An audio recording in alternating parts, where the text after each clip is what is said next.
Buenas tardes, hoy tenemos aquí a la doctora Marno Guerrero del Centro de Cusco de Especialidades, que nos va a dar una charla sobre la sanidad, cómo está la sanidad en Fuenlabrada y sobre todo en Madrid y Fuenlabrada.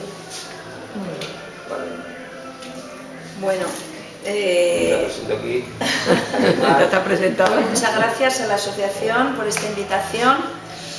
Y lo que pasa que, bueno, que la charla habíamos quedado en centrarla un poquito más en lo que es las actividades de prevención para toda la población adulta en salud, que es un pilar fundamental dentro de lo que es la actividad que me es inherente a mí, que es la atención primaria, la medicina de familia, y a la que dedicamos a este tipo de actividades pues gran parte de nuestra actividad.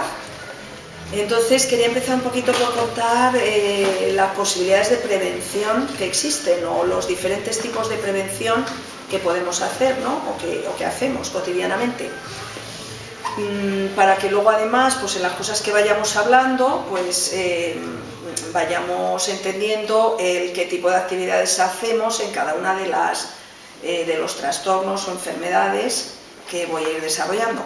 Entonces, en primer lugar, en general podemos hacer lo que se llama la prevención primaria. La prevención primaria es evitar que las enfermedades se produzcan. O sea, todas las actividades que se pueden hacer para promover la salud y para prevenir que aparezca la enfermedad. Pero, sin embargo, quizá todas las actividades que vosotros identificáis son las que se refieren a la prevención secundaria. La prevención secundaria es el diagnosticar precozmente las enfermedades, es decir, la enfermedad ya está ahí, pero lo que hacemos es detectarla precozmente y por tanto pues disminuir la mortalidad o disminuir las consecuencias que puede tener en la salud de las personas. Y seguro que sin embargo esa es la que tenéis más en la mente. O sea, pues eso, porque además como hemos dicho que vamos a hablar pues, de enfermedades cardiovasculares y de cáncer sobre todo, pues es lo que estáis pensando, las pruebas que tienen que ver con esa prevención secundaria, las pruebas de diagnóstico precoz, etcétera, ¿no? Es lo que nos viene un poco a todas a la cabeza seguro, sobre todo a las mujeres, las citologías, las mamografías, ¿no? Luego estaría lo que se llama la prevención terciaria, que es una vez que la enfermedad ya se ha dado y está diagnosticada precoz o tardíamente, el evitar consecuencias indeseables, o sea, todo lo que son las medidas de rehabilitación, o sea, el prevenir el que tenga mayores repercusiones sobre la salud y limitaciones funcionales de las que podría tener si no se hacen estas actividades. Es decir, y ya me centro en las tres porque luego os digo el otro tipo de prevención, que es una prevención que se ha desarrollado más tardíamente, más recientemente. Pues por ejemplo, por poner un ejemplo de lo que vamos a tocar en primer lugar, que son las enfermedades cardiovasculares. Las actividades de prevención primaria serían todas las actividades que hacemos de consejos en el estilo de vida, en la alimentación, en el ejercicio, etcétera, para evitar que se produzcan enfermedades cardiovasculares, infartos, de corazón, cerebrales, etcétera. Las actividades de prevención secundaria, que sería el diagnóstico precoz, pues las que hacemos sobre todo a las personas en riesgo para identificar pues eso, la enfermedad que se llama cardiopatía isquémica, que es la falta de riego al corazón, y detectarla precozmente a través de electros, de análisis, etc. El control de los factores de riesgo, pues cuando estamos controlando a personas ya con algún factor de riesgo, podemos detectar a lo mejor la existencia ya de enfermedad cardiovascular, que ya estaría la enfermedad y lo que hacemos es diagnosticarla precozmente para evitar que vaya más, que se acaben produciendo eventos graves, pero la enfermedad ya está. Y luego la prevención terciaria sería pues una vez que ya se ha producido algún evento, que ya se ha desarrollado la enfermedad, que ha habido un infarto, pues en el corazón o cerebral, actividades de rehabilitación para conseguir la recuperación de la función, para hacer rehabilitación cardíaca, o sea que la afectación de la enfermedad no sea todo lo importante que podría ser si no se hacen estas actividades. Y luego el último concepto, que es el de la prevención que llamamos cuaternaria, es un concepto más moderno que a lo que se refiere es a precisamente prevenir el sobrediagnóstico y el sobretratamiento derivado de todas estas actividades preventivas. y evitar el daño que se puede hacer por parte de los médicos con tratamientos excesivos, con diagnósticos excesivos, a personas que realmente no tienen enfermedad o no tienen un grado de enfermedad tan importante como para tratarlas tanto. Y eso también existe, ese peligro, ¿eh? Existe también derivado incluso de las pruebas de prevención que hacemos, de los cribados que hacemos para muchas enfermedades. Así que esta es un poquito la introducción. Si queréis preguntarme algo sobre esto, y si no, pues yo me había preparado eso, un poco las recomendaciones generales de lo que es el programa nuestro en atención primaria de los médicos de familia, que es el programa de actividades de promoción y prevención de la salud, el programa PAPS, que lo actualizamos cada 2 años, y lo que intentamos es recoger toda la evidencia científica más última que hay, más novedosa, para establecer una serie de recomendaciones en los problemas fundamentales de salud.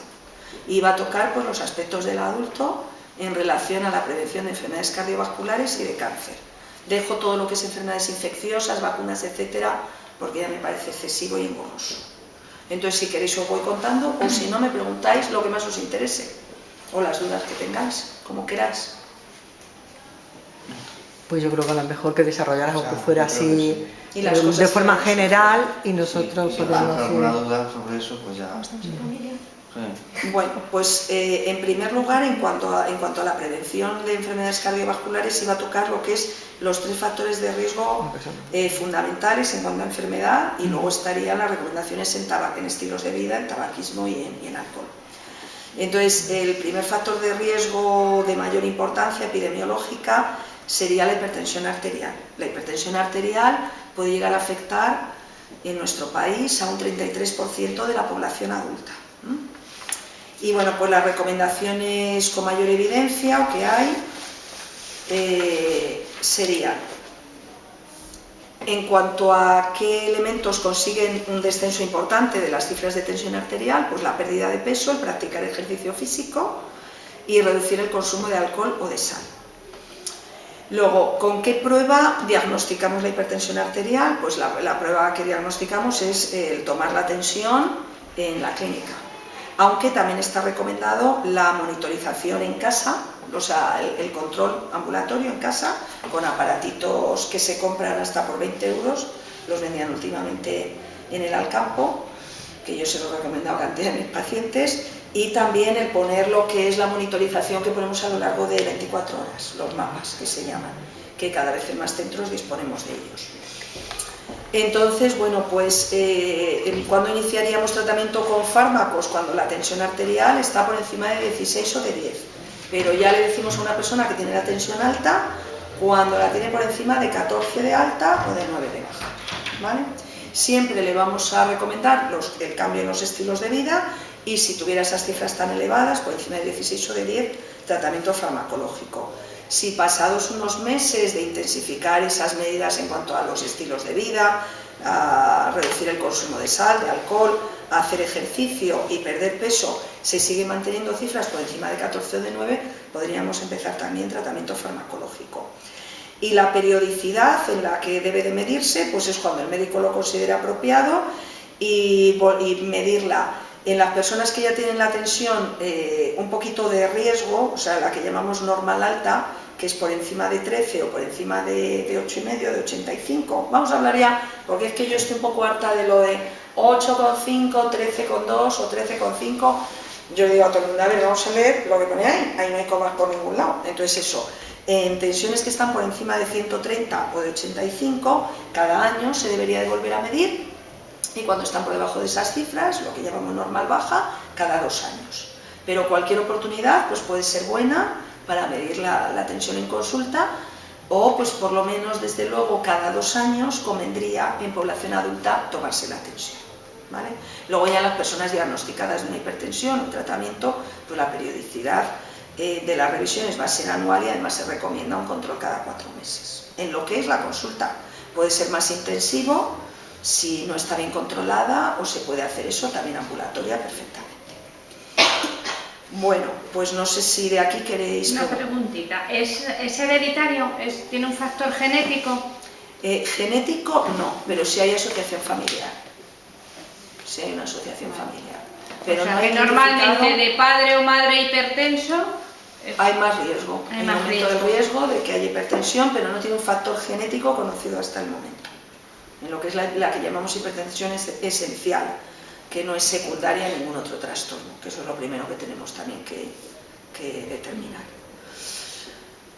¿Qué No, más? si hay una persona que ha sufrido, por ejemplo, infarto y tiene la tensión en 140, eso sí que sería un alto para una No, persona que está... actualmente ya se recomienda en toda la población cifras por debajo de 140 o de 90. Ujú. En general, en toda la población. Ya se ha dejado, antes se hacían subpoblaciones con los diabéticos, que se hablaba del 130-80, eso ya se ha visto que no disminuye la mortalidad, sino que al contrario, que había riesgo de que la aumentara. O sea, bajadas excesivas de tensión tampoco son recomendables. O sea, el objetivo en general es mantenerla por debajo de 140 la alta o de 90 la baja. Incluso en poblaciones más mayores, ya mayores de 60 a 65 años, se pueden admitir valores hasta 150, ¿no? Y 90. O sea que al revés. O sea, no sé, lo que se ha hecho es quitar ese excesivo control en los últimos años, después de hacer estudios epidemiológicos amplios. Y una pregunta más. Supongo que cuando una persona ya está diagnosticada y tiene un tratamiento, eso ya es para siempre. Quiero decir, que no es decir que a lo mejor de aquí a un año es posible, no se ha dado ese caso, ¿no? Cuando se inicia, aunque sea a una edad temprana, con un tratamiento farmacológico para controlar esa hipertensión, ya se prolonga a lo largo de la vida, ¿no? Es lo que os decía al principio, que por ejemplo, pues una pérdida de peso importante en una Puede persona con ayudar. obesidad, pues puede hacer que desaparezca la hipertensión. También tienes gente que lleva años sin tratamiento, que ya estuvo diagnosticada, años sin tratamiento y de repente te hacen otro pico. O sea, el tratamiento un poco, hay gente que te hace eso, a lo mejor épocas en las que se cuida mucho, que se va a la playa, que es muy contradictorio. Hay gente que le sube en verano, que le baja, no está claramente establecido una mejoría estacional. Pues se controlan, incluso le tienes que ir bajando fármacos o quitarle el fármaco a veces y luego pues volvérselo a poner porque le vuelve a subir. En general es un tratamiento crónico, es una enfermedad crónica, es un mal control de los mecanismos que regulan la presión en las arterias y entonces pues en principio el tratamiento es crónico, pero cambios en los estilos de vida importantes pues claro que pueden hacer que suspendas el tratamiento farmacológico. Eso es el pan nuestro de cada día. Empezar a hacer ejercicio, gente que no ha reducido la sal y que la reduzca, que eso se recomienda siempre en general porque ayuda a todos los tratamientos. Cambios en los estilos de vida son importantísimos en todos estos problemas. Bueno, pues el colesterol, el famoso colesterol, que ya vamos, es una cosa agobiante, asfixiante, o sea, todo el mundo el colesterol, Yo tengo las dos cosas. bueno, es una cosa, es una histeria colectiva. El colesterol tiene mucha importancia epidemiológica, se calcula que puede afectar un colesterol total por encima de 200, que claro, el problema es que hemos ido bajando los límites, antes eran 150, luego 130, etc. O sea, por ejemplo, pues si bajas el límite a 250, pues la prevalencia baja a casi el 40%. En límites de 200 puede llegar a ser del 50% de la población. ¿Cuándo se indica el mirar el colesterol? Bueno, pues en general lo que se recomienda es cuando se vaya a hacer un análisis a población adulta incorporar el colesterol total y el colesterol bueno, lo que llamamos el HDL colesterol, porque eso nos va a servir luego porque tenemos unas tablas de riesgo cardiovascular que son las que van a determinar si se pone tratamiento o no en población que no tenga enfermedad cardiovascular establecida. O sea, una cosa es personas que hayan tenido ya algún evento, un infarto, una angina de pecho, que tengan, por ejemplo, arteriosclerosis en las piernas, ya conocida, la enfermedad arterial periférica, que hayan tenido un ictus. Las personas que hayan tenido un evento cardiovascular ya es totalmente distinto el manejo del colesterol porque se exigen cifras muchísimo más estrictas y hay que tener el colesterol malo muy bajo, por debajo de 70 se recomienda ahora mismo. Las personas con diabetes, que también hay que tenerles el colesterol malo por debajo de 100, y luego la población que no ha tenido eventos. Entonces ahí lo que hacemos es, después de diagnosticar que lo tienen alto, que lo tienen por encima de 200, irnos a las tablas de riesgo cardiovascular y ver qué riesgo cardiovascular tienen. Que lo que hacen estas tablas es decirte cuál es la probabilidad de tener en los próximos 10 años un evento cardiovascular. Entonces, cuando la probabilidad en unas tablas, que son las que manejamos, que son las europeas, está por encima del 5%, estaría indicado el tratamiento. Bueno, entonces, ya digo que para el cribado lo que se hace es utilizar colesterol total y colesterol bueno. ¿Por qué? Porque el colesterol bueno es parte de estas tablas. ¿Qué problemas tenemos con estas tablas? Que solamente están concebidas hasta los 65 años. O sea, por ejemplo, no hay estudios epidemiológicos grandes para población por encima de 65 años. Con lo cual, ahí estamos en una zona gris. Las personas mayores de 70, 80 años, no está claramente establecido qué hay que hacer en relación al colesterol para tratarlos. Entonces, sobre todo, guiarnos por el resto de cosas que hay, moduladores que llamamos también del riesgo cardiovascular, el hecho de que tengan antecedentes familiares, de enfermedad cardíaca precoz, que tengan eso, por ejemplo, enfermedad en las piernas, que el tabaquismo, que siempre multiplica por 2, la diabetes tampoco está en las tablas, pero multiplica por 2, también el riesgo cardiovascular. En fin, ver un poquito el conjunto. Entonces, en toda persona a la que se le hiciera una analítica, pues se le incluiría un colesterol total y un colesterol bueno, y estaría indicado repetirlo cada 4 años. Lo digo también porque es que como hay tanta histeria actualmente con el tema del colesterol y tal, y todo el mundo es que ya te viene a por la analítica anual. Entonces, que no nos obsesionemos, tanto el colesterol como el azúcar, lo que está indicado es la repetición cada 4 años. O sea, que no hace falta hacerse analíticas anuales en población sana. Y otra cosa es, si tienes cualquier síntoma, o cualquier problema agudo de salud o subagudo, se hacen las analíticas que haga falta hacer, pero por control así de prevención o por ver cómo tengo el colesterol, con hacerlo cada 4 años es suficiente. Son las recomendaciones que hay, internacionales. Entonces, luego como recomendaciones dietéticas, pues modificar la composición de grasa de la dieta, reduciendo la saturada y sustituyéndola por insaturada. Y eso, y la periodicidad mínima sería en población sana cada 4 años. En cuanto al tratamiento, yo creo que tampoco es de vuestro interés. ¿Hay algún síntoma que te haga saber que puedes tener colesterol alto? El colesterol no da absolutamente ningún síntoma. O sea, da cuando hay ya arteriosclerosis establecida en las arterias, pero síntoma ninguno. O sea, cuando te viene que es que me mareo o es que me encuentro floja, a ver si voy a tener colesterol, no. O sea, el colesterol no da ningún tipo de síntomas. El colesterol lo que hace es ayudar de una forma sustancial, importante, a que en las arterias, que son unos tubos, se vayan tupiendo. Imaginaos pues la típica tubería tupida, como la mierda que sacamos de las cañerías, pues así se forma nuestro cuerpo. Pero necesita más cosas. O sea, necesita calcio, necesita factores de la inflamación. La arteriosclerosis realmente es una enfermedad inflamatoria. Entonces se van tupiendo las arterias, se va depositando las placas de ateroma en la íntima, y entonces cuando se rompe una placa es cuando se produce un evento. O cuando la placa crece hasta cerrar la luz del vaso, o cuando esa placa se rompe y lanza un émbolo.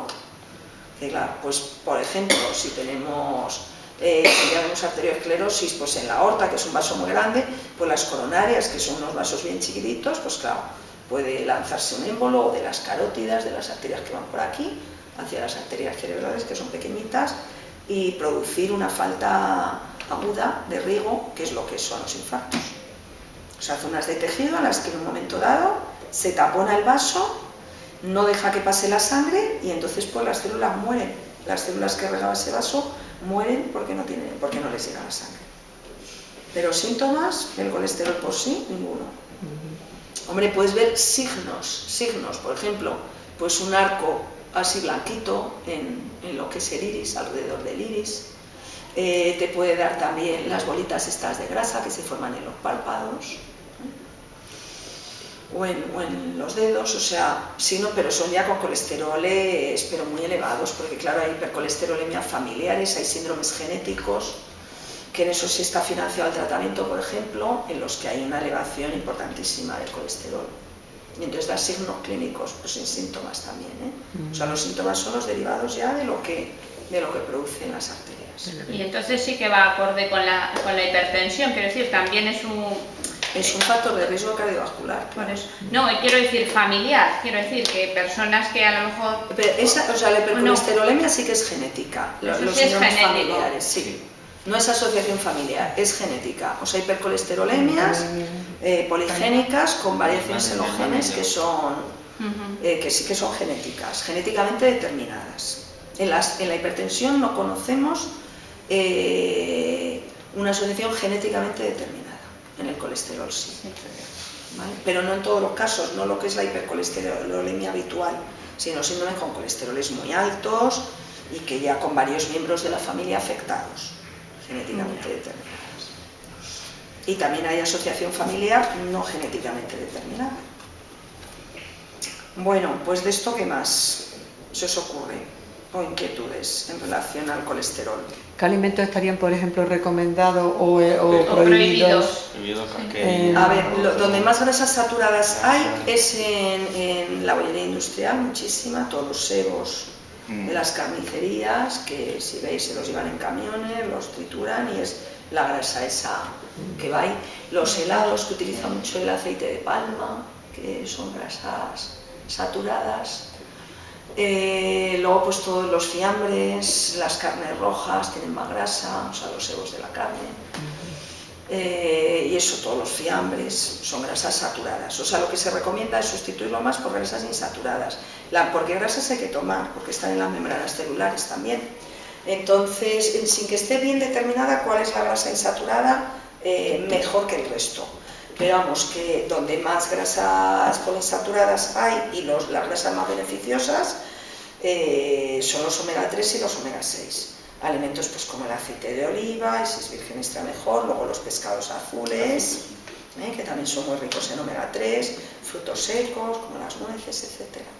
Sobre todo evitar eso, la bollería industrial, la bollería casera, bien, y si no tenéis ningún problema de azúcar, pues no hay ningún problema. La bollería industrial y los fiambres, chorizos, morcillas, tocinos, o sea, los tocinos, las grasas de las carnes. La casquería, ¿no? La casquería. La casquería tiene también mucho ácido úrico, que cada vez se va asociando también más como factor de riesgo cardiovascular. Y recomendaciones, pues todo lo verde. O sea, lo verde. No meteremos insecticidas, pero lo verde, la fruta, luego los alimentos precocinados también llevan mucha grasa para darle sabor, todo esto.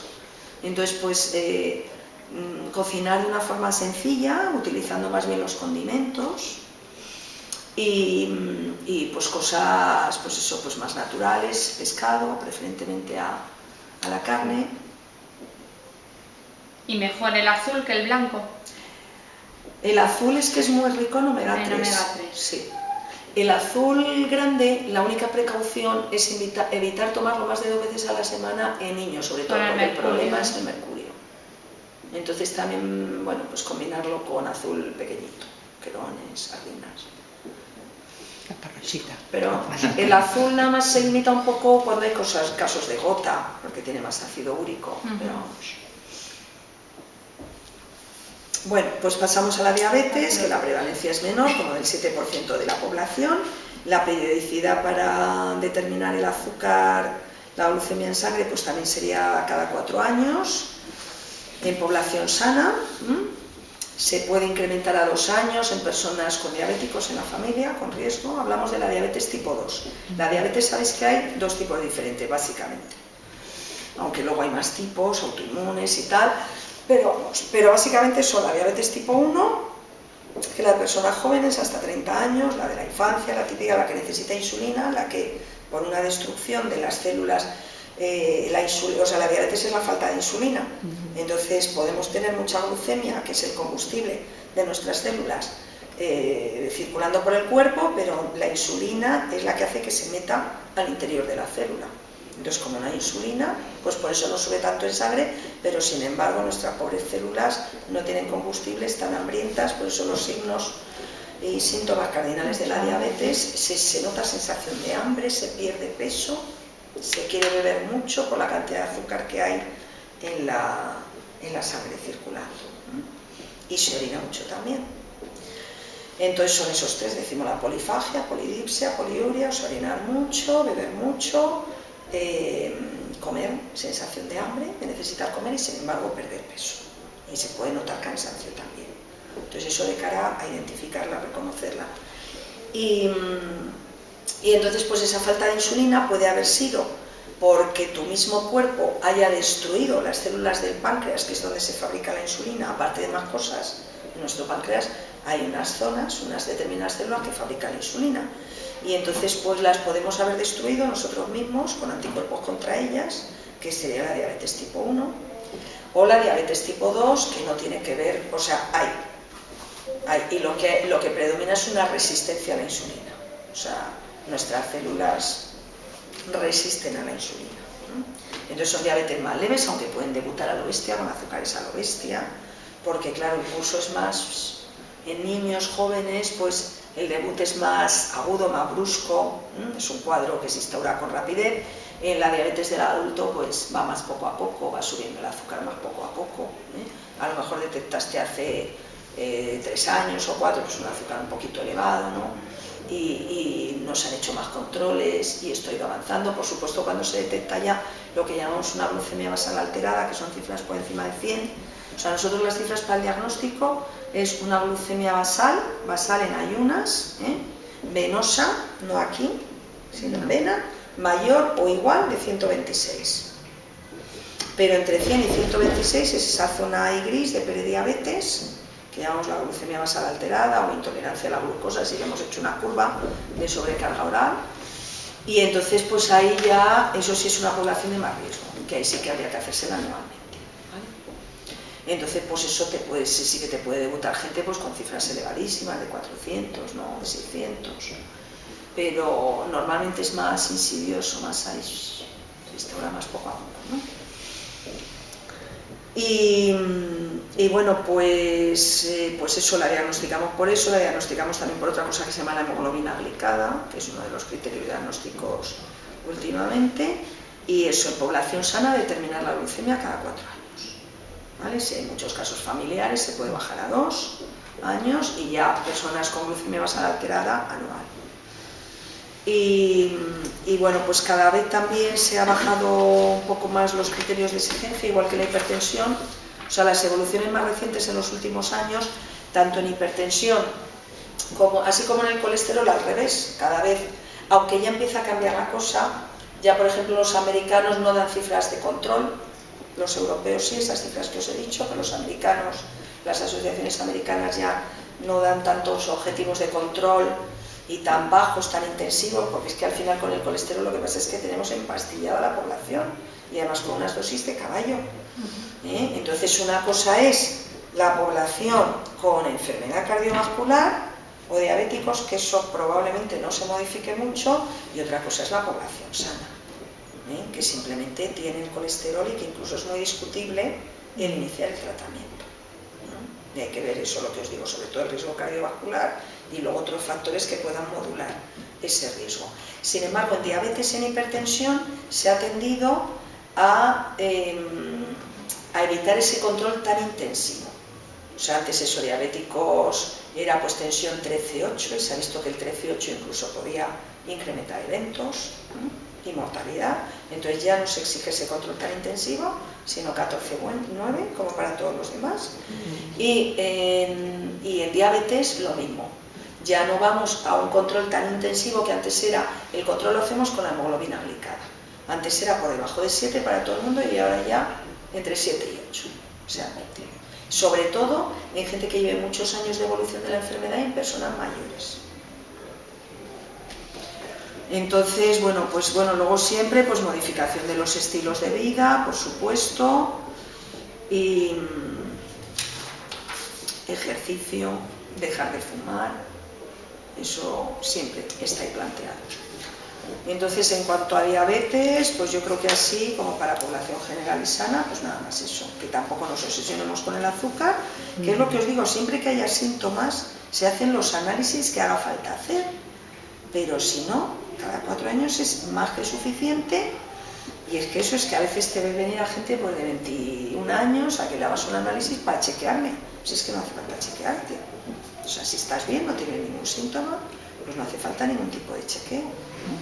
Y reservemos un poco las exploraciones para cuando haya síntomas, haya problemas, poblaciones de riesgo, etcétera. Y lo de la diabetes, ¿a partir de qué edad deja de ser, por ejemplo, una cosa que haya que tratar o que haya que ser muy estricto? ¿A partir de qué edad la diabetes, o sea, bueno, el que tenga la glucosa alta? Lo digo por mis padres, que tienen 25 años, lo tiene un poquito alta, pero muy poquito. De por vida, pero en los mayores con más razón hay que evitar ese control estricto, hay que evitar determinados fármacos que además son de mucho riesgo en personas mayores. O sea, nos dan miedo ahora mismo los bajones de azúcar y sobre todo en personas mayores, que pueden ser una fuente de ictus, muy frecuente además, de caídas, de mareos, o sea, por ejemplo, caídas en un anciano, lo primero que hay que pensar si es diabético es que no esté haciendo hipoglucemias. Entonces nos preocupa muchísimo más las hipoglucemias, los bajones, que esté un poquito alto. Mucho más margen para las personas mayores. Pero vamos, ya en general, margen de glicadas entre 7 y 8. Y alguien que esté por debajo de 7, pues a lo mejor hay que quitarle una pastilla. Es mejor tenerlos un poquito más altitos, de 7, entre 7 y 8, por encima de 7,5, que nos hagan hipoglucemias. O sea, en ancianos, con mucha más razón. O sea, esos controles intensivos ya estamos huyendo de ellos. Todos los estudios epidemiológicos no mejoran mortalidad, sino que incluso pueden incrementarla. Bueno, en alcohol se considera, solamente haría falta un control intensivo cuando hay lesión ya en lo que llamamos órganos diana, concretamente en las pequeñas arterias, que sean las renales y las del ojo, cuando hay retinopatía, afectación de la retina o afectación renal, insuficiencia renal, que lo detectamos porque hay pérdida de proteínas en orina. Pero bueno, que eso a población sana tampoco os interesa, o sea, estamos hablando de población sana.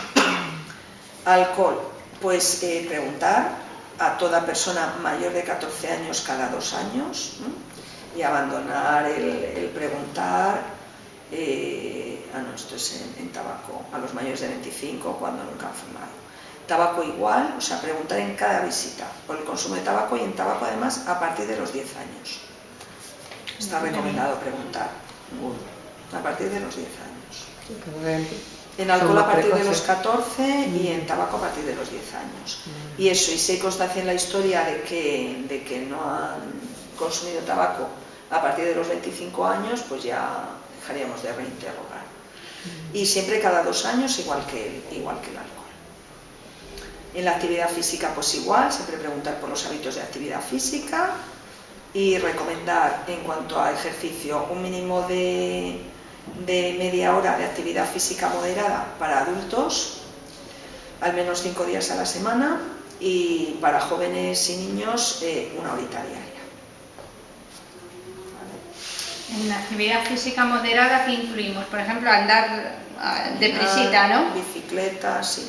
Se pueden hacer, si no, 20 minutos de actividad más intensa, lo que puede ser un aeróbic, correr, etcétera.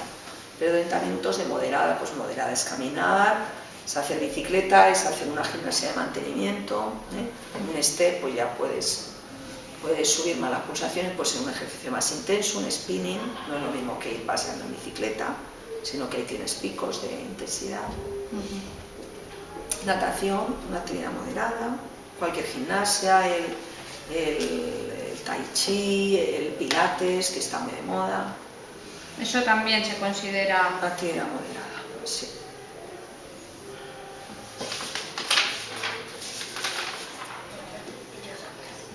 Bueno, nos metemos con el cáncer. Vamos a dejar ya el corazón, que ya... Bueno, pues... Ya lo hemos dejado bueno. A ver, ¿qué se puede hacer en cáncer? A ver, en cáncer hay prevención primaria. Bueno, pues conocemos en algunos cánceres en los que más nos vamos a centrar porque tienen algún tipo de prevención, primaria o secundaria, que no aparezca o que se diagnostique precozmente. Los que me voy a centrar es en los que afectan a la mujer, que son la mama, el cervix y el endometrio. El de ovario no hay ahora mismo indicado ningún tipo de cribado. Y luego, pues en general, el colorectal, que afecta a los dos sexos, el de pulmón y el de piel, y que afecta al hombre, el de próstata, en el que tampoco hay recomendado ahora mismo ningún tipo de cribado. Entonces, en cuanto a prevención primaria, pues recomendaciones generales para toda la población. El Código Europeo contra el Cáncer, para evitar que se produzca lo que decíamos, prevención primaria, evitar que se dé la enfermedad. En cuanto a estilos de vida, el tabaco, que además pues no solamente está asociado con el cáncer de pulmón, en pulmón tampoco ha indicado ninguna actividad de cribado poblacional. O sea, de todos los que os he citado, que son los más importantes, además los que más prevalencia tienen en la población, en los que no hay, en piel tampoco, o sea, en los que no hay cribado poblacional a toda la población en general indicado es ni en piel, ni en pulmón, ni en próstata, ni en ovario. ¿Vale? Y luego vemos lo que hay en algún otro, porque lo que estáis pensando en las pruebas, ¿no? De mamografía, la citología, tal.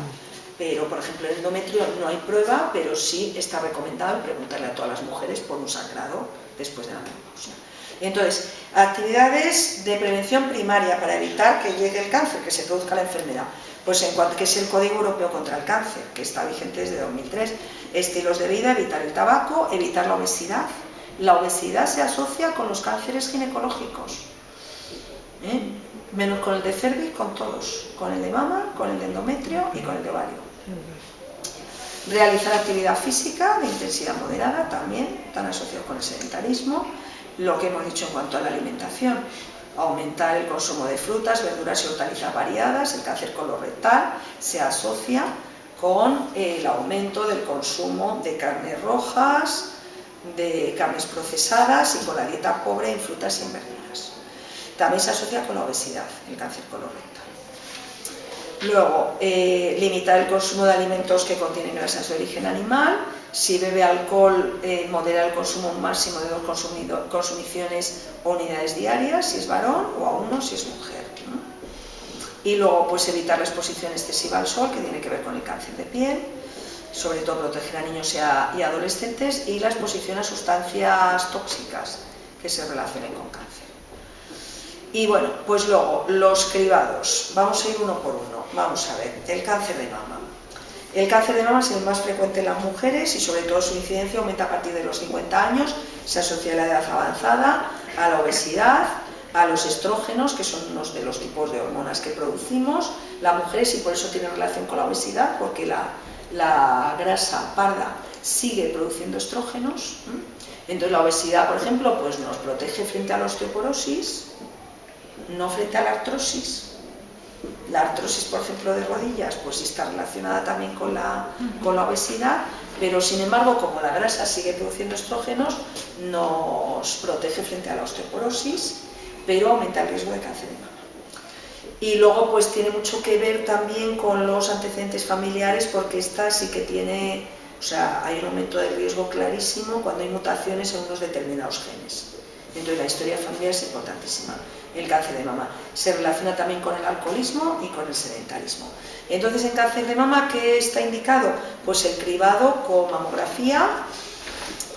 Actualmente en España se hace entre los 50 y los 70, vamos, y los 69. A partir de los 70 ya se deja de hacer. Hay algunas asociaciones que recomiendan también entre 40 y 49, nosotros no, nada más que a las mujeres con antecedentes familiares, que ahí se empezaría el cribado a partir de los 40 o de 10 años antes de que lo tuvo su familiar de primer grado. O sea, si lo tuvo a los 40, pues se puede iniciar a los 30 el cribado con mamografía. ¿Y en ningún caso tendría que ser antes, por ejemplo, no está recomendado antes?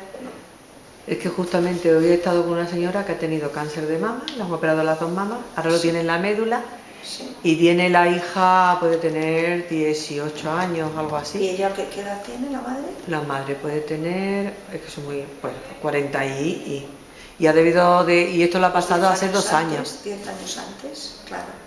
Lo que he dicho, los que tengan antecedentes familiares. Pero es que la niña debe tener 18 años, cosas así, y ya me ha dicho que venía revisión de las mamas, que le están por ella. a comentar. Le harán una ecografía, pero mamografía no creo ni de coña. No le he Imagínate desde preguntado los 18 años radiándote la mamá.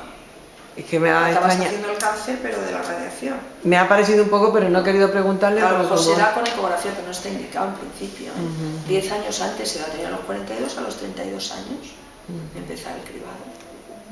Bueno, seguro que el periodo es más corto. Ella era eso, 3 o 4 años que lo tuvo y la niña lo ha comentado y que Pues a lo venía mejor lo que le hacen es al ecografía, control de las pero mamas. vamos, en principio no. A mí es que me ha sorprendido un poco. No está indicado. Y bueno, luego también pues también se podría hacer hasta los 75. Casi es más recomendable prolongarlo hasta los 75. Sí, A ver, mucha es gente- que el objetivo de las pruebas de cribado a toda la población tienen que, o sea, para hacer una prueba de cribado a toda la población hay que cumplir una serie de requisitos, que la prueba sea sencilla, que sea accesible y que demuestre disminuir la mortalidad. Y entonces es que en poblaciones de menor edad no ha demostrado disminuir la mortalidad. Que esa es la diferencia. Es igual el mismo problema que con los hombres con la próstata.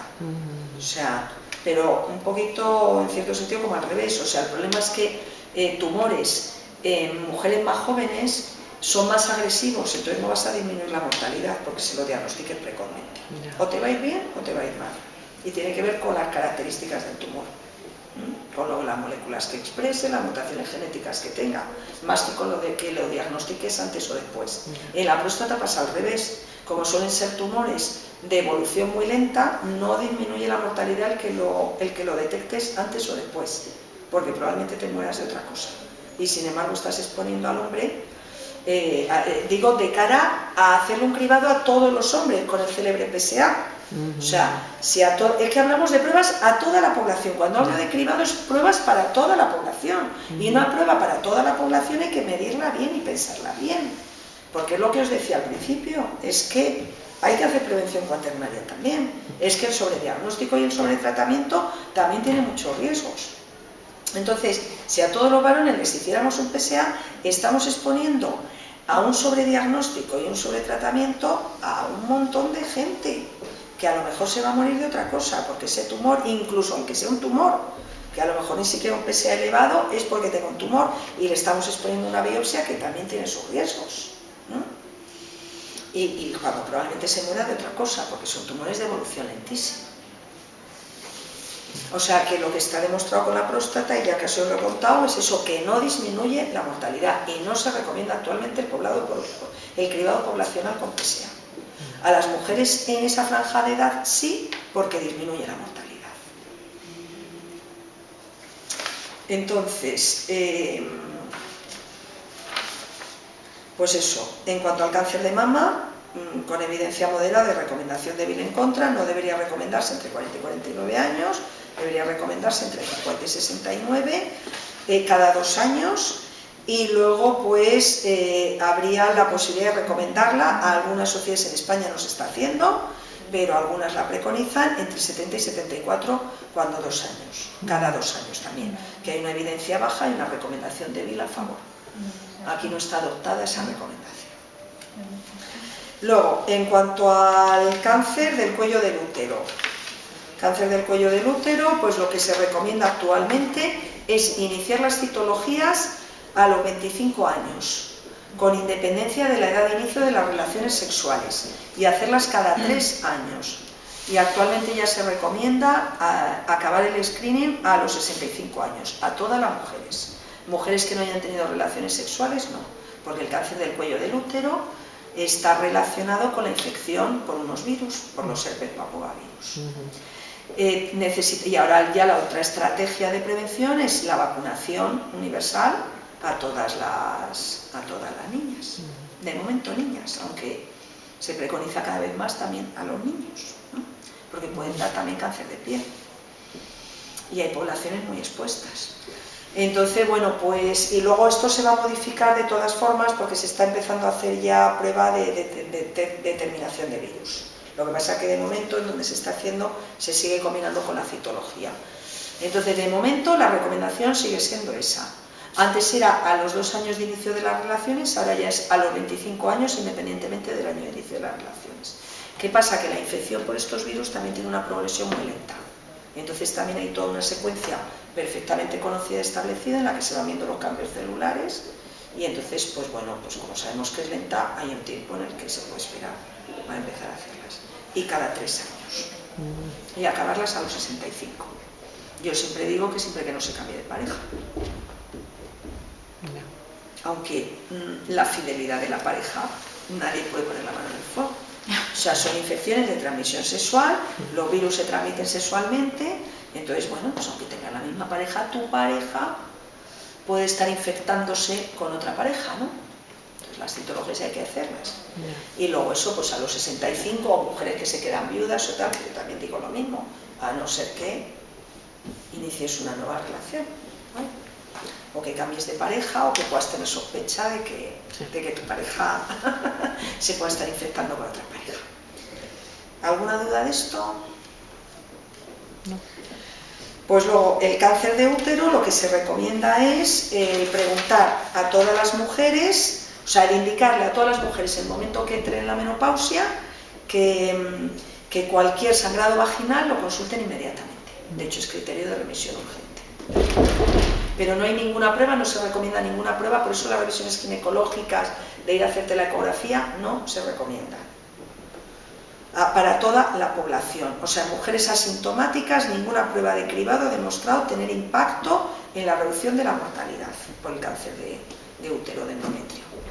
Entonces, pues, además, como el 85% de estos cánceres sangran, y es un porcentaje muy elevado, pues la mejor estrategia que se ha establecido es eso, el indicar a todas las mujeres que entran en la menopausia que consulten. Y en cuanto al cáncer de ovario, pues pasa lo mismo, que se ha testado todo. Estamos pendientes ahora de que se publique un estudio muy amplio combinando un marcador tumoral con la ecografía transvaginal, pero de momento no hay ninguna evidencia de que el hacer este tipo de cribado entre el marcador tumoral y la ecografía disminuya la mortalidad. Y sin embargo, pues pasa lo mismo, que el cribado se veía que se sometía a muchas mujeres a cirugías innecesarias. Es un cáncer infrecuente. Esa es otra cosa fundamental para el cribado, que sean enfermedades frecuentes. Las enfermedades raras no tienen ningún sentido el hacer un cribado poblacional. O sea, los cribados tienen que ser para enfermedades con alta prevalencia, cuya prueba de cribado sea sencilla y accesible y sin riesgos, y que demuestren disminuir la mortalidad por esa enfermedad. Hablamos de cribado poblacional. Entonces, lo que sí que es muy importante en todas las cosas es el reconocimiento de síntomas, en todas las enfermedades, y consultar por síntomas. Pero lo de la revisión ginecológica lo hemos desterrado. Antes, además, ¿qué pasaba? Que las consultas de ginecología estaban llenas de mujeres sanas, llenas. Y las mujeres que tenían síntomas, pues tardábamos meses en que nos las vieran. Todo eso lo hemos ido quitando poco a poco, muy acertadamente. Las citologías se hacen en el centro de salud, las hacen las matronas, la mamografía se hace por el programa del Deprecan, y entonces en las consultas de ginecología se ve a mujeres con síntomas, que es lo que queremos, mandar a mujeres con síntomas. Entonces, bueno, pues eso no se recomienda, y lo que se indica es pues consultar por los síntomas. Entonces, los síntomas que da el cáncer de ovario, pues sería, sobre todo en mujeres mayores de 50 años, el notarse distendido el abdomen de forma persistente, el llenarse precozmente, o sea, dar síntomas abdominales que se pueden solapar con otro tipo de problemas de colon. La pérdida de apetito, o sea, lo que llamamos síndromes constitucionales, llamamos nosotros, ¿no? Que son la pérdida de peso, la pérdida de apetito, el cansancio. Y luego pues el dolor bajo, dolor abdominal bajo, en la zona de la pelvis. Puede dar síntomas también de necesidad de orinar muy a menudo o con urgencia. Mujeres que de repente empiezan con estos síntomas, pues es una de las cosas en las que hay que pensar, también en el cáncer de ovario. Así que hay que mandarlas a ginecología. El cáncer más frecuente globalmente entre los dos sexos, que es el cáncer colorectal, que tiene una incidencia elevada y una mortalidad elevada, pues ahora mismo ya está preconizado el cribado poblacional a toda la población. Llevamos años haciendo cribado a las poblaciones de riesgo, que es cuando hay casos en la familia o personas a las que ya se le han quitado pólipos, porque también la secuencia la conocemos muy bien. Esto empieza por pólipos y acaba siendo cáncer. Por pólipos agresivos, o sea, hay pólipos que nunca se van a malignizar, pero hay pólipos ya que tienen cambios feos que sí, son los que se acaban malignizando. Entonces, a personas con pólipos o a personas con antecedentes en la familia sí que se les venimos haciendo cribado, detección precoz, pero actualmente además está preconizado ya el hacerlo a toda la población en general entre los 50 y, bueno, teóricamente los 74 años, pero aquí se va a hacer entre los 50 y los 70 y los 69 como el cáncer de mama. Pero teóricamente entre los 50 y los 74 años, con periodicidad también cada 2 años. Y además se haría con una prueba muy sencilla, que es la sangre oculta en heces, con un método súper moderno, que es el inmunológico, y esto debería de estar puesto en marcha pues ya desde hace un pedazo. O sea, hay comunidades autónomas que llevan 12 años con estos programas de cribado. Y en Madrid hemos empezado una prueba piloto hace tiempo y ahí estamos. En Fuenlabrada tenía que haber entrado en vigor en septiembre del año pasado y estaba todo preparado para ello. Y llevamos un año con el programa en suspenso, el Prevecolon que se llama, por el cual a todas las personas en esa franja de edad, entre 50 y 70, nos iban a mandar a casa una cartita con o sea, un paquetito con el test, donde viene el hisopo y donde lo tienes que meter, la muestra, o sea, tienes que meter el hisopo en las heces, meterlo en el cartuchito y depositarlo en tu centro de salud, sencillísimo. Y así estamos, sin ello. ¿Por falta de presupuesto? Pues no exactamente, o sea, porque les dieron un poquito de caña con que en el Parlamento, al parecer, con que estaba participando poca gente, agarraron y lo suspendieron. Encima destituyeron al... Yo supongo de todas formas, aunque no ha sido la aplicación oficial, que el presupuesto tendrá bastante que ver. Porque claro, este programa también implica poner gente, especialistas en digestivo, que se dediquen exclusivamente a hacer las colonoscopias derivadas de esto. Porque se suponía que un 9% de la población le iba a dar positiva a la sangre oculta en heces y entonces hay que hacer una colonoscopia. Pero vamos, bueno, es que no hay ni explicación oficial. Agarraron hace poco, destituyeron al responsable del programa y así estamos. Ahora hay uno nuevo y se supone pues, que para el verano habrá novedades. Lo tienen que hacer, pero así estamos. Y luego es importante eso, identificar a los pacientes con un riesgo elevado de cáncer colorectal y derivarlos a unidades especializadas. Aquí tenemos consulta de alto riesgo ahora mismo, pero no podemos derivar desde primaria. Lo llevan desde el propio servicio de digestión. En cuanto al cáncer de próstata, ya lo he dicho, la determinación de PSA no debe recomendarse a la población en general. Sí a personas con antecedentes familiares, porque también hay asociación familiar. Y luego una población de especial riesgo es la población de raza negra. Y también es un cáncer que se asocia con la obesidad, con antecedentes familiares, con el síndrome metabólico y con mutaciones genéticas. En los mismos genes que el cáncer de mama, que el cáncer de ovario. O sea, hay unos determinados genes, los BRCA que llamamos, que están, las mutaciones se asocian con mama, con ovario y con próstata. Y luego, en cuanto al cáncer de pulmón, pues lo que se recomienda es dejar de fumar y no hay ninguna prueba de cribado para toda la población recomendada. Y luego también pues evitar los tóxicos, o sea, personas que tengan una exposición ambiental pues a algunos gases, al asbesto, al tabaquismo pasivo, también serían personas de riesgo. Y determinadas enfermedades como la fibrosis pulmonar o la infección por el VIH. Pero vamos, la medida de prevención primaria esencial es el abandono del tabaquismo. Y en cuanto al cáncer de piel, que el más criminal es el melanoma, pero también hay otros que no son tan malignos, que se curan. Hombre, el melanoma también se puede curar, ¿no? Pero vamos, el melanoma es el que más mata. En otros que se dan sobre todo en zonas expuestas al sol, pues también prevenir la exposición solar, usar factores de protección, sobre todo en pieles blancas, la piel clara y los ojos claros, el cabello rubio o pelirrojo son los de mayor riesgo. Cuando hay antecedentes familiares o personales, y eso, pues evitar la exposición al sol y las fuentes artificiales, de radiación ultravioleta, ¿no? La gente que se hincha a ponerse morenita, pues sobre todo hay que evitar quemaduras solares durante la infancia, eso es muy importante. Y todas esas pieles que se queman con facilidad, que les salen muchas pecas con el sol y tal, pues siempre fotoprotección, es lo más importante, siempre. En cuanto que empieza, ya que llega la primavera y ya hay luz, aunque no nos pongamos así, conviene darse la fotoprotección antes de salir de casa. Y tampoco se recomienda el cribado, ¿eh? O sea, a ver, está bien las jornadas esas que se hacen con dermatólogos, de mire usted el melanoma, y van con el dermatoscopio y tal, pero no está recomendado un cribado poblacional a día de hoy, ¿eh? Pues no sé si queréis preguntar algo de esto, de algún cáncer. La obesidad, que has dicho que en casi todos los casos es... ¿Hay alguna tabla o algo para que se considere obesidad? Sí. ¿Cómo pues se mide por el eso? índice de masa corporal, que es una proporción que relaciona la talla con el peso. O sea, se hace dividiendo el peso, o sea, en el numerador el peso, entre la talla al cuadrado. Si tú pesas 100 kilos y mides 1,60, pues en 1,6 al cuadrado y se divide. Y ahí se saca el índice de masa corporal. Y a partir de 30, pues lo consideramos obesidad. O sea, que es... Y luego hay grados. Lo que mides... El peso por la talla al cuadrado. O sea, el peso por la talla al cuadrado. Dividido por la talla al cuadrado.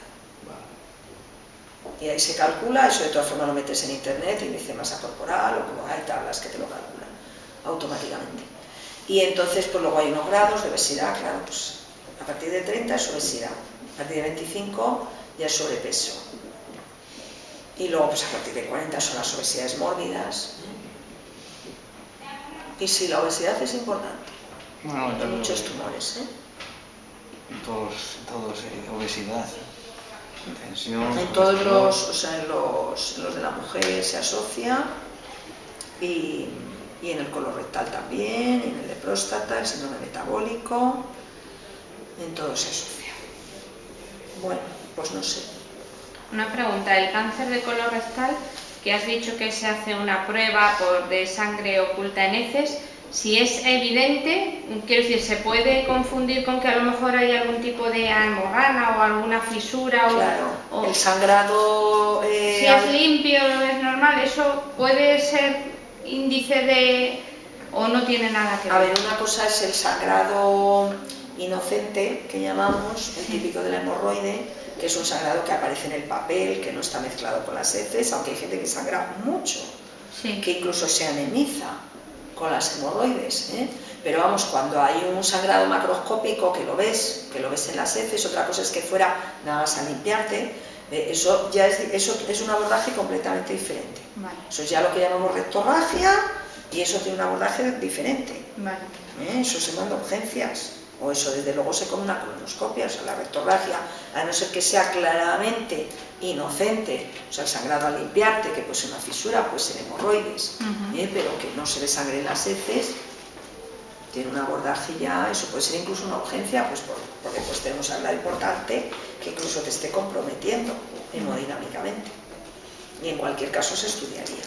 Igual que al revés, o sea, cuando no hay un sangrado hay que lo veas a simple vista, pero tienes una anemia por falta de hierro. En una mujer lo más frecuente es por la menstruación, pero siempre conviene descartar, sobre todo si la menstruación no es muy abundante, que no haya una causa, un origen digestivo. Y en un varón, una anemia por falta de hierro, siempre hay que hacer un estudio digestivo.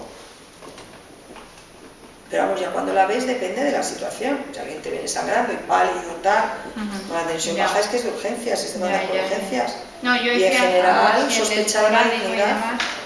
Ahora, el típico de que te limpias con el papel y un poquito de sangre en el papel, pues eso es la hemorrana o la fisura.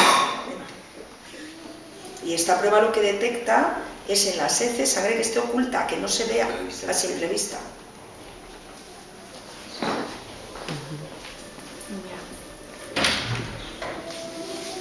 Y es el único síntoma, ¿no? La sangre, sí. No, puede haber dolor abdominal, cambios del ritmo intestinal, estreñimiento, diarrea, heces finitas, distensión abdominal. Hay varios síntomas del cáncer de colon. ¿Y del de pulmón cuáles son los síntomas? Pues la tos persistente, el sangrado, la tos, el dolor torácico, la fatiga, básicamente. Tos persistente en un fumador de más de un mes es candidato a radiografía de tórax. Una expectoración con sangre, pues, lo primero que tienes que descartar. Y un dolor, por ejemplo, de espalda, quiero decir, Podría, confundido con un cólico al riñón o algo así. Lo digo porque es que... A ver, el riñón está ya fuera del tórax, el riñón está en la zona lumbar alta. Por eso, pero entonces, que lo confundan con eso, con que sea un tipo de cólico de... o no tiene por qué. A ver, el dolor de un cólico de riñón es un dolor que puede empezar en la zona lumbar, o sea, una cosa es el tórax y otra cosa es el abdomen. Entonces, el dolor de riñón es un dolor que puede empezar aquí, que típicamente se irradia hacia los genitales. Y además es un dolor muy intenso que se compara con un parto. Entonces, raro que un tumor en pulmón te puede dar incluso un dolor de hombro, por ejemplo. Hay veces que se confunde tendinitis de hombro y se están infiltrando, se están tratando y al final es un tumor. Por eso siempre en los hombros nos sacan un cachito, en las placas de hombro nos sacan un cachito de pulmón, porque un tumor de pulmón que esté muy en la punta del pulmón te puede dar irradiación hacia hombro como único síntoma. Y dolor torácico, por supuesto. Dolor torácico, fatiga, tos persistente, expectoración con sangre, todo eso pueden ser síntomas. Dolor de espalda. Sí. O sea, dolor en el tórax, pero en la espalda alta, o sea, no en la zona lumbar. Ya. Luego, otros síntomas pueden ser simplemente lo que os decía de un síndrome constitucional, esa triada de pérdida de apetito, pérdida de peso y cansancio, fiebre. Todo eso puede estar ahí encubriendo un tumor. Siempre que hay un síndrome constitucional hay que hacer una placa de tórax, es obligado.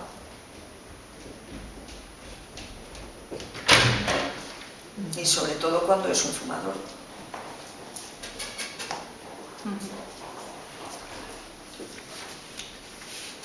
¿Qué más?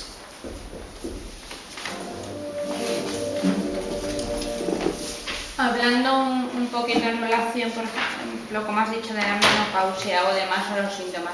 Quiero decir, hay el tema, aunque no lo has tratado antes, pero no sé si se puede resolver una duda. El tema de parches, quiero decir, hay gente que está a favor de continuar, de que sigas teniendo estrógenos y sigas... El tema de parches o de medicación para continuar, ¿eso es recomendable? ¿Evita...? Ahora mismo están, desde que un estudio epidemiológico muy grande, el WHI, demostró que había un aumento del riesgo de cáncer de mama, se restringió el uso de la terapia hormonal sustitutiva. Está restringida en cualquier caso a 5 años de duración, pero se recomienda 2 años, como mucho, y solamente estaría indicado en mujeres con síntomas vasomotores muy graves y que no se consiguen controlar de otra manera. O sea, mujeres con unos sofocos que les limitan realmente su calidad de vida, su trabajo, que las hay, pues sería la limitación al uso que se establece. Si no, nada. Y recomendado 2 años, y en cualquier caso máximo 5 años, porque sí que hay un aumento del riesgo relativo de cáncer. Y en cuanto a algún tipo de suplemento de estos, llamámoslo homeopático o algún tipo, pues no sé, el aceite de onagra, la levadura de cerveza... Los fitoestrógenos van de maravilla, las isoflavonas. Isoflavonas hay además cantidad de preparados, además tienes preparados con calcio, si es una mujer que tome poco calcio. En cuanto al calcio, lo que se recomienda es un consumo diario entre 1000 y 1500 miligramos. Entonces, pues puedes evaluar tu alimentación viendo el contenido de calcio de los alimentos y ver si está, cómo andas más o menos. Y entonces, si tu consumo de calcio es muy bajo, pues hago un suplemento de calcio. Y entonces, pues los hay con calcio, los hay con valeriana, también pues... Y eso ya son pastillas, hablamos de pastillas, ¿no? Pastillas, pero puedes comer también soja de forma natural. O sea, añadirle a la dieta la soja, que la soja es la que tiene las isoflavonas. Cocinada, es una legumbre, entonces la puedes comer en fresco, en ensalada, la puedes comer cocinada, o sea, son derivados de la soja. Ujú.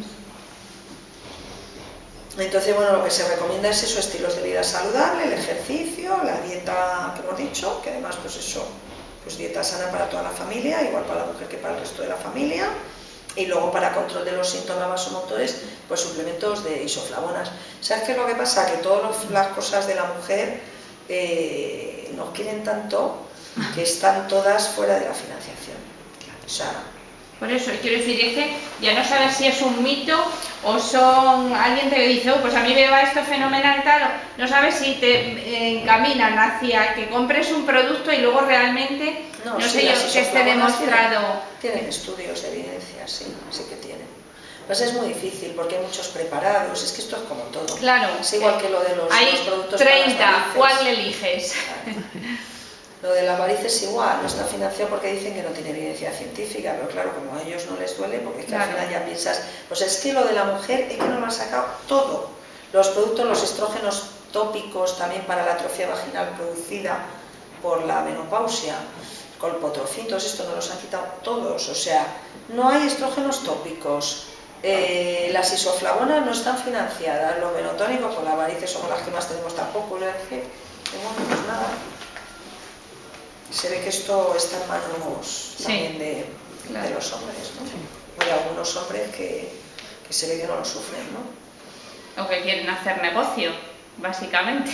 Con los parches hubo bastante negocio, o sea, se recomendaba mucho, muy indiscriminadamente. Sí. Ahora se cambió un poco a lo de la osteoporosis. La histeria de la osteoporosis en la mujer menopáusica y toda la revisión de la menopausia, que además te la hace, no sé, es alucinante, ¿no? Que vayas a un ginecólogo particular y la revisión te incluye una densitometría.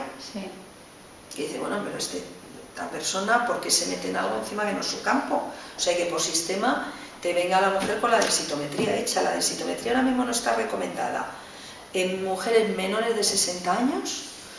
Y a partir de 60 años solamente se tienen factores de riesgo, que los más importantes son los antecedentes familiares, el haber tenido una fractura previa y la delgadez. Índices de masa corporal por debajo de 19, porque lo que os he dicho, la obesidad es protectora en la osteoporosis.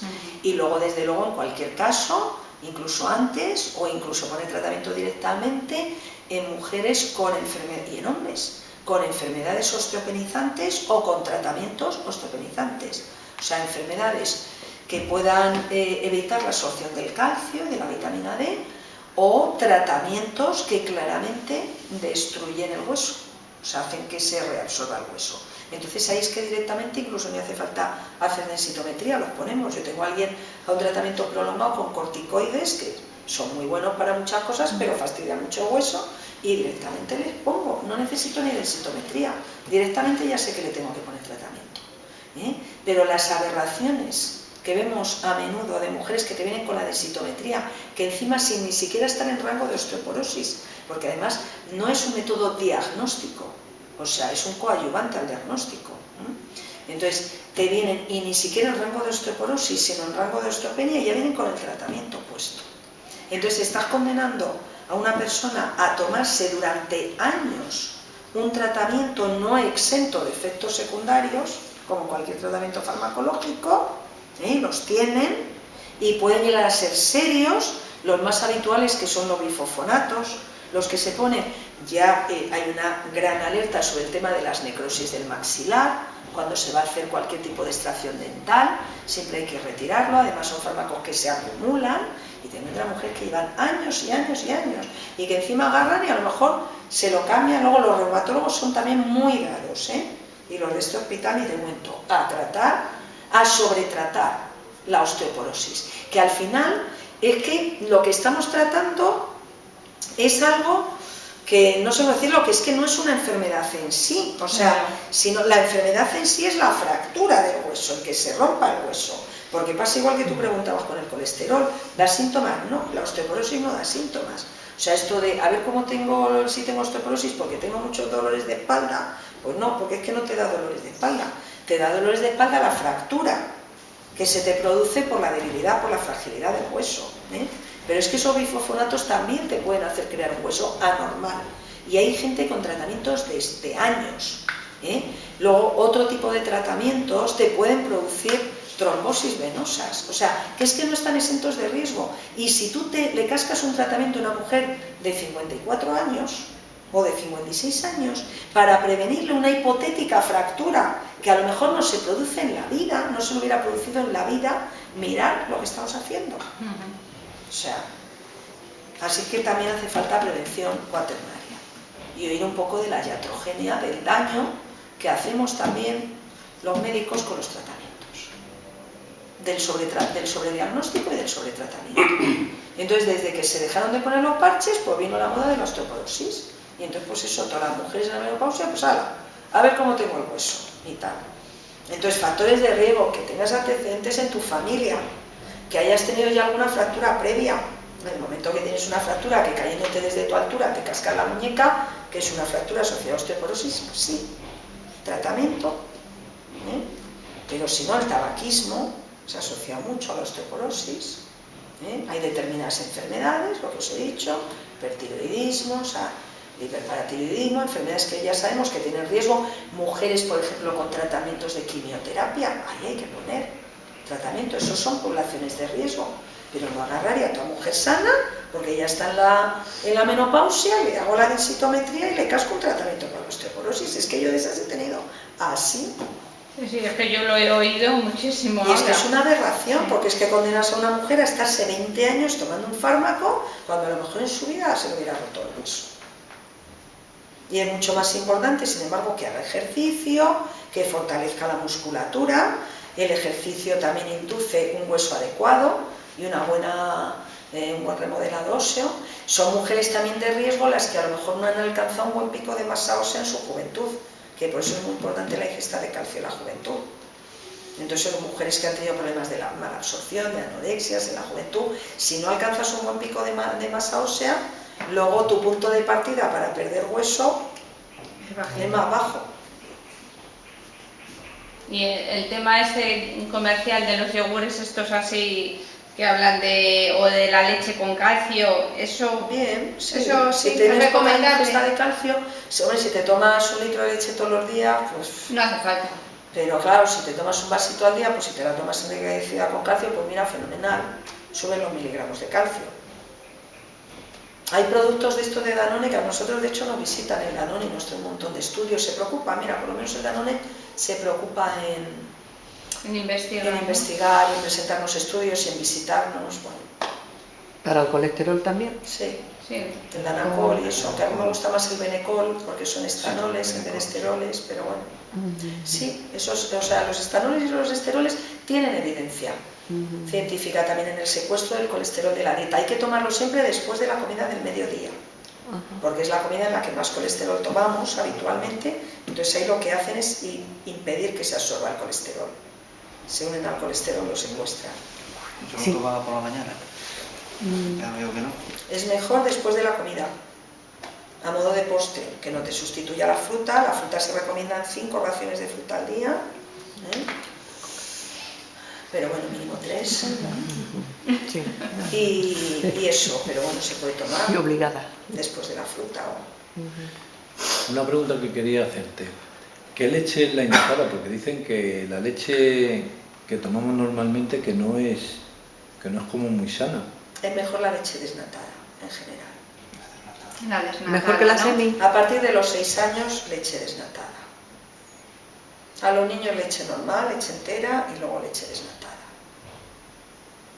Mi punto. La semi, ¿no? La semi, Venga, ni en chicha mi- ni limonada, nada. No, tomamos semi, no sé. A ver, el riesgo es de que pierdas, o sea, se pueden perder vitaminas que tienen, ¿no? Las liposolubles, la A, la D y la E. Pero bueno, o sea, la D lo importante es la exposición solar, 10 minutitos al día. Y bueno, es rarísimo que vayas a tener un déficit de vitamina A y de E, que hay muchas más cosas. Es que dicen que la leche de soja que te cumple mejor la función que la leche de vaca. Mira, es que con lo de la leche hay tantas historias y tanta gente que dice que somos el único animal, que bebe leche de otro animal. Sí, que dicen que la leche de la vaca es para el ternero, Pues pero no por para eso, las que es que hay personas. tantas teorías ahí. A ver, la leche de soja en general para gente con intolerancia a la lactosa. O sea, hay muchos trastornos gastrointestinales que se solucionan lisa y llanamente retirando la leche, retirando la lactosa. Entonces te tomas la leche con soja y mejoría espectacular. ¿Qué es lo que hacemos nosotros cuando sospechamos una intolerancia a la lactosa? Se pueden hacer más pruebas, pero lo que hacemos es retirarla y ver la clínica. Entonces, pero bueno, si te gusta más la soja, te apetece, mujeres menopáusicas con leche de soja, si tampoco si lo importante de la leche es el aporte de calcio, entonces lo podemos obtener por otros alimentos. Hay alimentos riquísimos en calcio, o sea, todo el pescado azul es muy rico en calcio, comiéndolo con las espinas, claro, las sardinitas, los boquerones, y se las quitamos ya. Hay verduras muy ricas en calcio, la berza es súper rica en calcio, la verdura verde, acelgas, puerros, todo esto también tiene mucho calcio. Entonces lo puedes sustituir por otros alimentos. Sobre todo la leche de soja, desde luego va fenomenal cuando hay intolerancia a la lactosa. Cuando hay intolerancia a la lactosa no puedes tomar leche de vaca, la tienes que retirar. Pero que a priori sea mejor o peor, no hay evidencia. Si es que en estas cosas además es muy difícil, porque son estudios epidemiológicos tan largos y lo que es muchas leyendas, mucha paja y mucho morbo, porque hay mucha, y claro, esto da mucho, saca muchos programas de televisión y da mucho que hablar y tal. Pero vamos, evidencia, se vaca bien, perfectamente, sin ningún problema. Ahora, que quieres más el elemento mágico de que eso, de que tal, de que otro animal, pues no deberíamos de tomarla. Bueno. Pero a lo mejor entonces desnatada, ¿no? A partir de los 6, desnatada. Sí, desnatada, y bajas también mucho el colesterol. Ahí bajas mucho. Aparte de los 6 años, leche desnatada para toda la familia y ya está. Aparte que ya de por sí la leche viene ya súper adulterada, si la tomas semidesnatada, ya es que tomas directamente agua. Desnatada, bueno, no es directamente agua, lo que has hecho es quitarle la grasa. Quitarle la grasa. Que es saludable, quitarle la grasa, es saludable. En alimentación ahora lo que más, así resumiendo un poco el estilo saludable, lo que más se utiliza es un poco lo del plato, ¿no? Que es la mitad del plato que sea siempre verdura, fresca o cocinada, y la otra mitad la dividimos en 2 cuartos. Entonces uno es la proteína, el huevo, la carne o el pescado, y el otro serían los hidratos de carbono, patata, pan, el acompañamiento. Se preconiza cada vez más como proteína la proteína vegetal. Sabemos los alimentos en las nuevas pirámides también, en las recomendaciones también lo que se hace es los alimentos más eficientes. El alimento más eficiente, porque es el más barato y el que más aporta en cuanto a nutrientes y los mejores nutrientes, son las legumbres. Y es un alimento que está en ascenso, y no solamente para comerlas en puchero, sino también en ensaladas, o sea, añadirlas a las ensaladas. La legumbre es altamente recomendable. O sea que ese otro cuarto pues puede haber algo de legumbre, hidratos de carbono, patatas, también pasta, en fin, que sabéis que son los componentes fundamentales, y verdura en la mitad del plato. Y entonces eso, pues las legumbres son muy ricas en proteínas vegetales. Las proteínas animales pues serían eso, la carne, el pescado, los huevos, y las proteínas vegetales, las legumbres. Entonces son alimentos baratos y que aporta, y con un aporte nutricional excelente, hipocalóricos.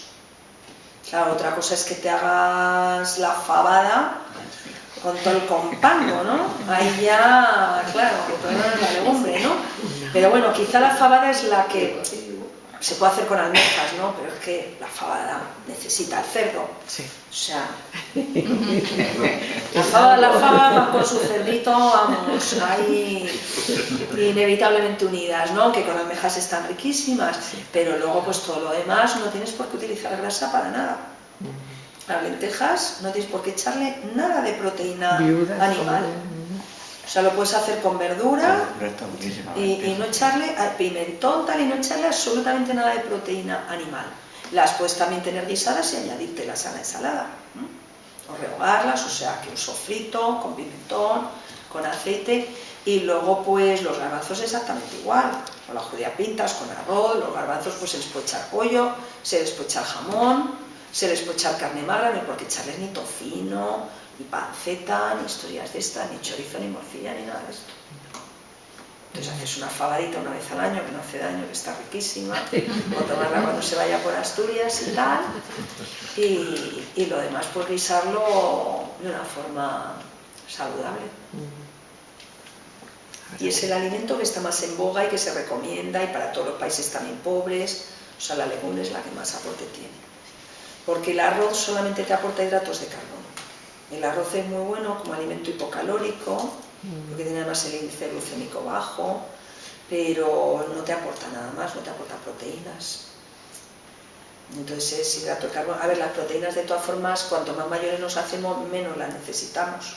Las proteínas son con las que, como si fuéramos los ladrillos de nuestro cuerpo, ¿no? Entonces, cuanto más mayores, pues menos. Lo que necesitamos ya nada más que reparar la casa, el edificio, ¿no? O sea, no es construirlo, como cuando eres pequeño. Entonces se recomienda pues, que tienen que representar pues, como máximo un 25% de la dieta. Las grasas ahí, máximo un 30% de la dieta, y luego pues la mitad los hidratos de carbono. El combustible son los hidratos de carbono y la grasa, la gasolina con la que nos movemos, y las grasas sí las necesitamos porque las membranas de nuestras células las necesitan, pero necesitan eso, grasas insaturadas, no grasas saturadas, que lo que hacen es transformarse en colesterol.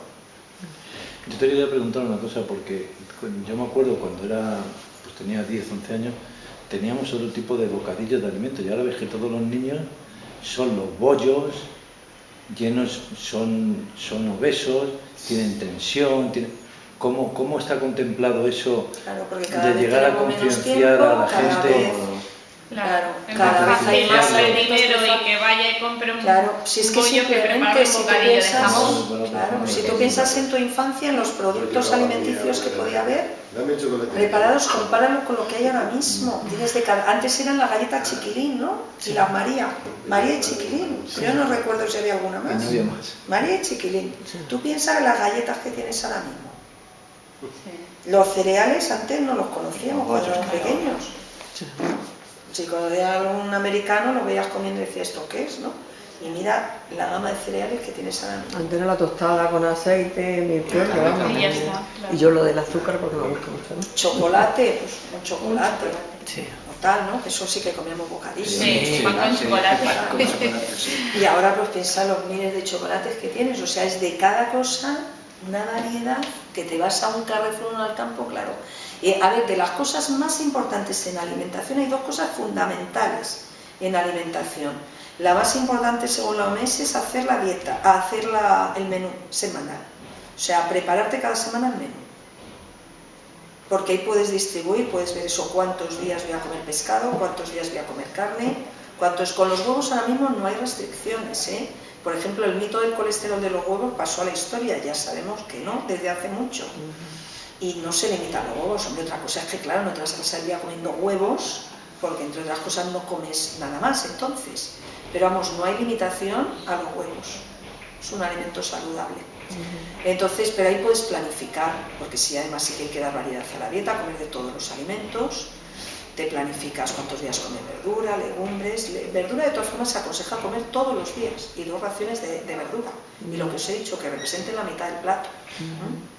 Entonces, el confeccionar un menú semanal donde tú ves que vas a comer cada día es de las mejores medidas en alimentación. Y luego la otra gran medida, sobre todo si se compra en grandes superficies, es ir con la lista de la compra hecha y comprar lo que viene en la lista. Y el bolsillo te lo agradece también. El bolsillo te lo agradece, pero sobre En todo salud. tu cuerpo te lo agradece.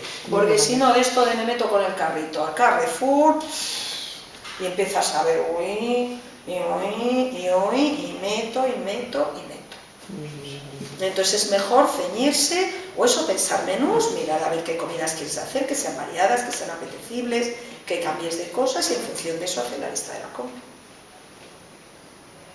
Y, hombre, y huir de los alimentos prefabricados. Esas obesidades de los Estados Unidos, tal es eso, es de comer prefabricado todo el día. O sea, a ver si en España dentro de todo tenemos hábitos bastante saludables. Yo creo que sí. Yo no sé qué os cuenta a vuestro hijo de Londres, mis hijas cuando han estado en un curso de verano, Sí. que era comida prefabricada siempre, Sí. las familias. La lasaña, no sé qué, los tal, que lo compran en los estos, lo compran ya En los mercados, los kioscos estos que hay. prefabricado Pues y lo ahora, sobre todo los calientan. niños, es lo que está diciendo, de los bollos. Comida de calle. Y luego Ahora la los comida, niños son- claro. Por comida, por lo que sea, ahora hay más obesos de los niños por los bollos o por las cosas de estas. Más que por la comida. Después más o menos la comida en casa, vale, pero es que ves continuamente a todos los niños con bollos para merendar o para desayunar. Claro, es más fácil comprar el bollicao o el tal, No, yo con y el- tal, y como por otro lado queremos que no coma el niño, Sí. que hacerlo en bocatita de jamón serrano. Joder. También es más barato, ¿no? El bollicao, a lo Sí. mejor que el bocatita de jamón serrano, pero bueno, el jamón Y más es cómodo, baratito, a lo mejor, porque- jamón de york o queso, Sí. tal, una sardinita o Pero también le una puedes echar frutita. una oncita de chocolate como nos hacía nuestra El madre. chocolate, que sabemos el chocolate negro por encima del 70% es cardiosaludable, pero una oncita. No me liaba. Ahí ya me has liado. Ahí me has pillado. Es lo malo con el Ahí me has chocolate. pillado. Con el Que subimos la chocolate. dosis. Yo reconozco que también me gusta. El chocolate, y el de 70 para arriba es el que me gusta, pero una oncita es un sacrificio. Los frutos secos son otro alimento con muchos nutrientes, tienen grasas insaturadas, tienen proteínas y además lo bueno de los frutos secos es que te sacian. O sea, por ejemplo, si los comes con fruta te sacian más. Entonces también está muy recomendado. Si Sí, posible, pero igual, incorporar, poquito, a lo mejor. claro, un puñadito de Puñadito, frutos ya secos está. o la ensalada. No decir, voy combinaciones. a coger la bolsa y me voy a comer media bolsa de almendras o de nueces. De cacahuete, que me encanta. Pero es que es verdad que a veces, o sea, por ejemplo, eso, la verdura, pues es que si no te lleva nada, o sea, una bolsita de estas, de ensaladas ya lavadas, cortadas, tal, que haces así, la abro, la echo, si es que es lo más rápido. O la fruta, es lo que menos tienes que preparar, Pues lo que menos tiempo lleva. O sea, no sé, a lo mejor la... A ver si se desarrollan más los huertos biológicos en Fuenlabrada y además, y la organización también de grupos de consumidores, que es una cosa que Eso cada sí vez que se es muy está importante. extendiendo Sí. más, grupos de consumidores que se autoorganizan y que compran a gente, porque claro, también lo que te agobia de lo verde es que dices, joder, o sea, me estoy metiendo lo verde, pero estoy metiendo insecticidas, pesticidas, que te cagas, o sea, productos químicos, hormonas y tal, que al final esto, bueno... Sí. Y entonces, en la medida en que se desarrollaran, pues eso, que es que además es increíble con el paro que hay, pues que no se puedan liberar más terrenos para que haya gente que pueda hacer eso Sí, porque hay gente interesada. y que vehiculizados por grupos de consumidores que lo compran directamente, Efectivamente. pues es que Y eso, que yo ahora que funciona. estoy en Navarra en Semana Santa, por ejemplo, en Navarra hay muchísimos grupos de consumo. O sea, la leche, bueno, flipante. Yo estuve en el Valle del Bastán y fuimos, en uno de los pueblos tenían una máquina que ibas y cogías la leche de vacas no hormonadas, o sea, con control ecológico, o sea, lo metías, entonces, bueno, era eso, los llevaban, los Eso chicos lo he lo visto en un llevaban con la reportaje, cooperativa, sí. no sé qué, la llevaban Hay allí muchos y tú sitios, ibas sí, con yo el lo he este visto en un y te reportaje, llevabas sí. yogures, también hacían, y bueno, de maravilla, fenomenal. O sea, y leche auténtica de vaquitas que están comiendo en el prado, que no están hormonadas. Lo que ocurre con los productos ecológicos, a lo mejor será por la forma de comercializarlo y eso, son más caros Sí. también. Porque nosotros la leche, por ejemplo, la que tomamos en casa es ecológica. Es el doble de cara que la normal. Claro. Pero eso, en la medida que se organizaran grupos de consumidores que no tuvieran intermediarios, Claro. Claro. que no estuvieran en las superficies y que le compraras directamente, que se pudiera Claro, organizar que lo la compra produce, directa. claro. Y en productos que se pueden estropear, como la leche, pues puede ser más problemático, aunque estos, bueno, lo tenían organizado súper bien. Si ibas a la maquinita, los chicos lo llevaban todos los días y la gente iba. Sí, y sí, decía, es educar sacamos. al Genial. consumidor. educar Pero al vamos, consumidor. productos de la huerta no me fastidies, no tienes ningún problema. O sea, no hay deterioro posible, no necesitas intermediarios para nada, te puedes organizar con la gente de los huertos ecológicos directamente. Sí, sí. La carne, o sea, en Navarra es que todo, o sea, carne también, pescado, creo que no, porque era más complicado, pero carne también. De gente que compraban directamente. Claro, en las grandes ciudades es más complicado. Pero en una ciudad como Fuenlabrada, yo ya tengo un huevo Hay algunos ecológico, me traen a cada poco a Cuzco. 5.000 habitantes ya en la ciudad. Juan Carlos, cada Sí. poco me whatsappea, tengo acelgas, habas, puerros, cebolla, no sé qué, lechugas, tal, pasa por el centro, me lo deja y divinamente. Y sabes que no tiene pesticidas, No, no, indudablemente. sabes que no te están metiendo química, por lo menos. Pues nada, ¿Tomamos una cervecita? Bueno, pues antes de terminar, dar las gracias a Mar Noguerol, en nombre de todos los vecinos y vecinas que nos han acompañado esta tarde, que yo creo que ha sido una tarde pues muy formativa, así que muchísimas gracias, Mar.